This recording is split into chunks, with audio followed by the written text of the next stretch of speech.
Hello दोस्तों, मेरा नाम है सौरभ और आपका स्वागत है हमारे यूट्यूब चैनल सौरभ ट्रिक्स के इस ऑनलाइन लर्निंग प्लेटफॉर्म पे। तो दोस्तों, क्लास 10th में हम लोगों ने प्रकाश के परावर्तन एवं अपवर्तन चैप्टर को पढ़ रहे थे, जिसमें से हम लोगों ने 2 लेक्चर कंप्लीट कर लिया है। और जो हमारा नेक्स्ट लेक्चर है, इसमें हम सीखेंगे उत्तल दर्पण के द्वारा प्रतिबिंब बनने के नियम।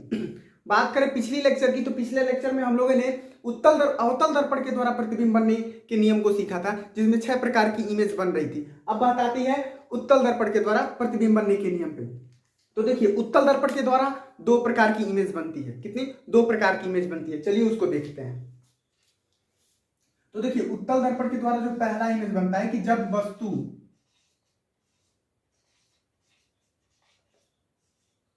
अनंत पर हो, जब वस्तु अनंत पर रखी हो, तो उसका प्रतिबिंब कहां बनता है, कैसा बनता है, उसकी प्रकृति मतलब क्या होती है। तो चलिए सबसे पहले हम लोग एक उत्तल दर्पण बनाते हैं। देखिए, ये जो है हमारे पास उत्तल दर्पण है। क्या है? उत्तल दर्पण। और पहला जो कंडीशन है वो है कि जब वस्तु अनंत पर रखी गई हो, यानी देखिए ये रहा हमारे लिए अनंत, ये रहा पोल और ये हमारे पास अनंत है। अनंत पर हम क्या कर रहे हैं? एक वस्तु रख रहे हैं ऐसे। और आपको पता है कि यहां से हम समांतर एक किरण डालेंगे जो ऐसे जाएगी। और ध्यान से देखिए तो यहां पर आई, और ये जो परत है ये पॉलिश है, तो इसके बाहर तो जाएगी नहीं, तो ये यहां से क्या होती है? ऐसे रिफ्लेक्ट हो जाती है। क्या होती है? ऐसे रिफ्लेक्ट हो जाती है। अगर हम यहां से भी एक किरण को डाले ऐसे, तो ऐसे गई, और ये जो परत है, ये जो सरफेस है, ये क्या है? ये पेंट है। और पेंट होने के कारण ये भी जो किरण गई, ये बाहर ना जाकर के यहां से ऐसे लौट जाएगी। अब अगर ध्यान से देखिए तो ये इसको अगर हम ऐसे करके मिलाएं, ऐसे करके, तो ध्यान से देखिए, तो अगर हम इसको डॉट डॉट डॉट डॉट से मिलाएं ऐसे, तो ये फोकस से होकर जाएगी। अगर इसको भी मिलाएं तो ये भी ऐसे होकर के जाएगी। तो ध्यान से देखिए, तो इसका जो प्रतिबिंब बनेगा वो कहां पर बनेगा? फोकस पर बनेगा। कहां पे बनेगा? फोकस पे। कि जब कोई वस्तु अनंत पर रखी गई हो, इस कंडीशन में जब कोई वस्तु फोकस अनंत पर रखी गई हो, तो उसका जो प्रतिबिंब बनेगा वो कहां पर बनेगा? फोकस पर बनेगा। अब ये कैसा बनेगा? तो उत्तल दर्पण के द्वारा जो भी इमेज बनती है वो क्या होती है? आभासी प्रतिबिंब बनती है। क्योंकि हम लोगों ने पिछले इसके फर्स्ट लेक्चर में सीखा था कि जहां पर किरणें कटती हुई प्रतीत होती है, वहां पर कौन सा इमेज बनता है? वह आभासी प्रतिबिंब बनता है। तो इसका जो अगर इसमें लिखे हमारे पॉइंट देके, तो इसका जो प्रतिबिंब बनेगा वो क्या होगा? आभासी बनेगा। कहां पर कैसा बनेगा? आभासी प्रतिबिंब बनेगा। अगर दूसरी पॉइंट की बात करें, तो जो प्रतिबिंब होगा वो कैसा होगा? बहुत छोटा होगा। क्या होगा? बिंदु बिंदु के आकार का बनेगा, यानी बिंदुवत बनेगा, बिंदु के आकार का बनता है। अगर इसमें और बात करें तो क्या होता है कि यह बहुत छोटा, मतलब बिंदुवत बनता है। और ये कहां पे बनता है? फोकस पर बनता है। तो उत्तल दर्पण में हमने क्या सीखा कि जब वस्तु कोई अनंत पर होगी, तो उसका जो प्रतिबिंब होगा वो कहां पे बनेगा? फोकस पर बनेगा।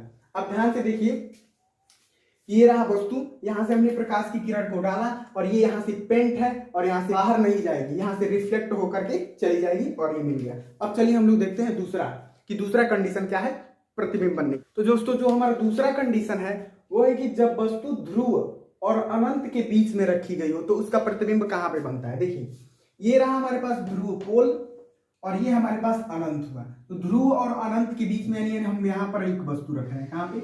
यहां पे। और यहां पर वस्तु रखे, और यहां से ध्यान से देखिए अगर, तो एक किरण ऐसे डाले समांतर, जो क्या होगा? यहां से बाहर नहीं जा पाएगा, यहां से क्या होगा? सीधे रिफ्लेक्ट हो जाएगा। क्या हो जाएगा? रिफ्लेक्ट हो गया। और एक किरण हम क्या कर रहे हैं कि यहां से सेंट्रल ऑफ कर्वेचर से डाल रहे हैं। कहां से डाल रहे हैं? सेंट्रल ऑफ कर्वेचर से। ध्यान से देखिए, यानी इस किरण को हम ऐसे डाल रहे हैं, ऐसे हमारी सेंट्रल ऑफ कर्वेचर से।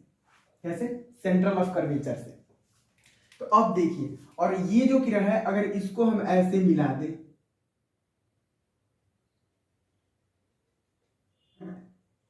आपको ये भी पता है कि सेंट्रल ऑफ कर्वेचर से जो भी रेखाएं जाती है, जो भी किरणें जाती हैं, वो पुनः अपने मार्ग में वापस भी चली जाती है। जिस लाइन पर जाती है उसी लाइन पर वापस आ जाती है। तो इस प्रकार अब ध्यान से देखिए, तो फोकस, ये लाइन और ये लाइन जो इमेजिनरी है, ये लाइन यहाँ पर काट रही है। कहाँ पे काट रही है? यहाँ पर काट रही है। तो इसका जो प्रतिबिंब बनेगा वो यहाँ पर बन जाएगा। कहाँ पे बन जाएगा? यहाँ पर बन जाएगा। अब बात करते हैं इसकी प्रकृति की, तो ये कैसे बनेगा। तो देखिए, जब कोई वस्तु पोल और अनंत के बीच में स्थित होगा तो उसका जो प्रतिबिंब होगा वो कहाँ पे बनेगा? फोकस और पोल के बीच में बनेगा। आभासी होगा। कैसा होगा? आभासी होगा और सीधा प्रतिबिंब बनता है। कैसा प्रतिबिंब बनता है? सीधा प्रतिबिंब बनता है। तो यहाँ पर अगर हम इसको लिखना चाहें पॉइंट लेकर के, तो जो पहला पॉइंट होगा क्या होगा? फोकस और पोल के बीच में बनेगा। दूसरा पॉइंट हमारे पास क्या होगा कि यह सीधा बनेगा। क्या बनेगा? सीधा प्रतिबिंब बनेगा। ठीक। और थर्ड की बात करें अगर, तो ये कैसा होगा?